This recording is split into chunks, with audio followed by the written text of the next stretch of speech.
بھٹو چاہتا تھا کہ وہ کسی طرح اپنے مخالفین کو انتخابی سیاست سے بھی باہر کر دے، اور وہ اس سلسلے میں کسی نہ کسی بہانے کی تلاش میں تھا۔ حیات محمد شیرپاؤ اس کا بااعتماد ساتھی تھا، جو دسمبر 1967 سے پیپلز پارٹی صوبہ سرحد کا صدر چلا آ رہا تھا۔ شیرپاؤ 8 فروری 1975 کو پشاور یونیورسٹی کے شعبہ تاریخ کی ایک تقریب میں بم دھماکے میں ہلاک ہو گیا۔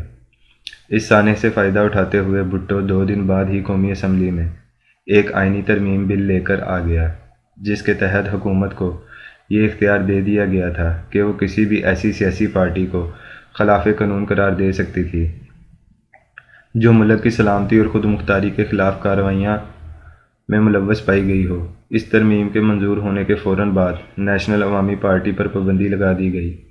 پارٹی کے تمام دفاتر قبضے میں لے لیے گئے اور ولی خان، ارباب، سکندر خلیل، بزنجو، عطا اللہ مینگل اور خیر بخش مری سمیت سینکڑوں افراد کو حراست میں لے لیا گیا۔ قانوناً اس پابندی کے فیصلے کی عدالت سے توثیق ضروری تھی۔ جون 1975 میں اٹارنی جنرل پاکستان یحییٰ بختیار نے یہ مقدمہ لے کر سپریم کورٹ پہنچے۔ حیران کن بات یہ تھی کہ نیشنل عوامی پارٹی کے وکیل محمود علی قصوری تھے، جو کبھی بھٹو کے وزیر قانون ہوا کرتے تھے، مگر بھٹو کے آمرانہ رویوں کی وجہ سے وہ اسے چھوڑ گئے تھے۔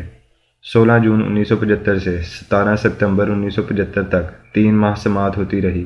غداری کی گونج عدل کے ایوانوں میں گونجتی رہی اور بالآخر 30 اکتوبر 1975 کو سپریم کورٹ نے ایک ایسی سیاسی پارٹی کو کالعدم قرار دے دیا جس کے ساتھ پاکستان کے چھوٹے صوبوں کے لاکھوں افراد کے دل دھڑکتے تھے۔ تاریخ نے ان عالی مقام ججوں کے نام بھی محفوظ کر رکھے ہیں کہ جن کی عزت و ناموس کی آج بھی دہائی دی جاتی ہے۔ چیف جسٹس حمود الرحمان تھے اور دیگر میں جسٹس یعقوب علی اور جسٹس افضل چیمہ بھی تھے۔ حمود الرحمان تو اپنی مشہور عام رپورٹ کی وجہ سے آج بھی جانے جاتے ہیں، جو انہوں نے 1971 کے سانے پر مرتب کی تھی۔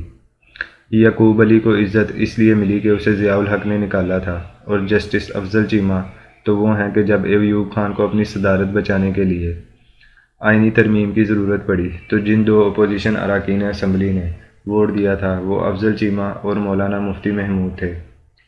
اسی ووٹ انعام میں تو انہیں جج بنایا گیا تھا۔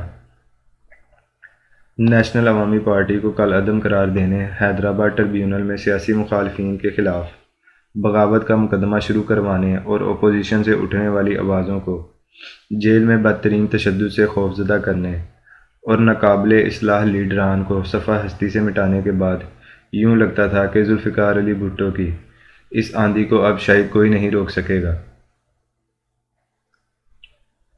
بلوچستان میں آرمی ایکشن شروع تھا اور صوبہ سرحد میں دھماکے جاری تھے۔ ہزاروں لوگ ہجرت کر کے افغانستان جا چکے تھے۔ ایک ایسی مایوسی کی فضا تھی کہ جیسے اب بھٹو کو موت ہی اقتدار سے علیحدہ کر سکتی ہے۔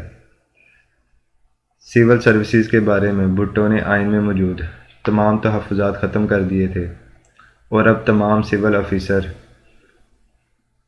ان کے ایک اشارہ پر نوکری سے نکالے جا سکتے تھے۔ دوسری آئینی ترمیم سے عدلیہ کے اختیارات کو کنٹرول کر لیا گیا تھا۔ یوں لگتا تھا اب کچھ نہیں ہو سکتا۔ بھٹو کے اپنے ساتھی اس کے عتاب کا شکار ہو رہے تھے۔ اس رویے کا آغاز اس دن سے ہی ہو گیا تھا جب پیپلز پارٹی کے نظریاتی رہنما اور سیکرٹری جنرل جے اے رحیم کے گھر کچھ نامعلوم افراد کو بھیج کر زد و کوب کروایا گیا، خوفزدہ کیا گیا، اور پھر وہ شریف انسان مکمل طور پر خاموش ہو کر رہ گیا۔ بھٹو کے لیے شٹل کاک کہلانے والا غلام مصطفیٰ گھر بھٹو کے جذبہ نفرت کی زد میں آیا تو اس کے ساتھیوں افتخار تاری وغیرہ کو لاپتہ کر دیا گیا۔ یہ پاکستان میں لاپتہ کرنے کا آغاز تھا۔ عطا اللہ مینگل کا صاحبزادہ اسد مینگل 6 فروری 1976 کو کراچی میں بلخ شیر مزاری سے ملنے جا رہا تھا کہ چند نامعلوم افراد نے اس کی گاڑی کو روکا اور پھر اسے بھی لاپتہ کر دیا گیا، جو آج تک لاپتہ ہی ہے۔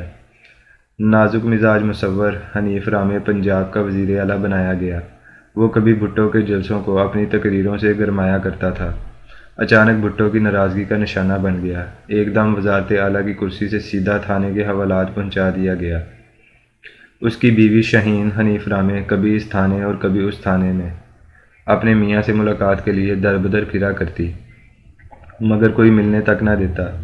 یہ تھے وہ حالات جن میں یوں لگتا تھا اب اس ملک میں سیاسی سطح پر سانس تک لینا بھی دشوار ہو چکا ہے۔ لیکن قضاء و قدر کی اپنی تکوین ہے، اس کے اپنے فیصلے ہوتے ہیں، جس کے لیے وہ کسی فرد یا واقعے کی بھی محتاج نہیں۔ تاریخ اس بات پر شاہد ہے کہ اللہ نے ہمیشہ ہر اس شخص کو بدترین انجام سے دوچار کیا جس نے استکبار کیا۔ فرعون کے بارے میں بھی جب یہ فیصلہ ہوا کہ اسے غرق کیا جائے تو اللہ فرماتا ہے کہ وہ زمین پر بڑا بن بیٹھا تھا۔ بھٹو کے آخری 2 سال بھی ایسے ہی تھے۔ مشرقی پاکستان میں آرمی ایکشن کا کردار اور بلوچستان کا قصاب جنرل ٹکا خان اس کا ہم رکاب تھا۔ اس دور میں اس کی خدمات اس قدر تھیں کہ بعد میں پیپلز پارٹی نے اسے نہ صرف اپنا سیکرٹری جنرل بنایا بلکہ گورنر پنجاب بھی لگایا۔ ٹکا خان نے ریٹائرمنٹ سے پہلے تحریری طور پر لیفٹیننٹ جنرل محمد اکبر خان کا نام آرمی چیف کے لیے تجویز کیا۔ بھٹو نے اسے اپنے لیے ایک ایسا مشورہ خیال کیا جو ایک ماتحت نے دیا ہے اور جو اس کی انا پر ایک بوجھ تھا۔ اس کے ذہن میں ٹکا خان کو ایکسٹینشن دینے کا خیال بھی نہ آیا اور یوں 29 فروری 1976 کو ضیاء الحق کو 7 جنرلوں پر فوقیت دے کر چیف آف آرمی اسٹاف بنا دیا گیا۔ بھٹو اس قدر پر اعتماد تھا کہ اب اس کا کوئی کچھ بگاڑ نہیں سکتا۔ اسی ناقابل تسخیر اعتماد کی وجہ سے اس نے 7 جنوری 1977 کو 1 سال قبل ہی انتخابات کا اعلان کر دیا۔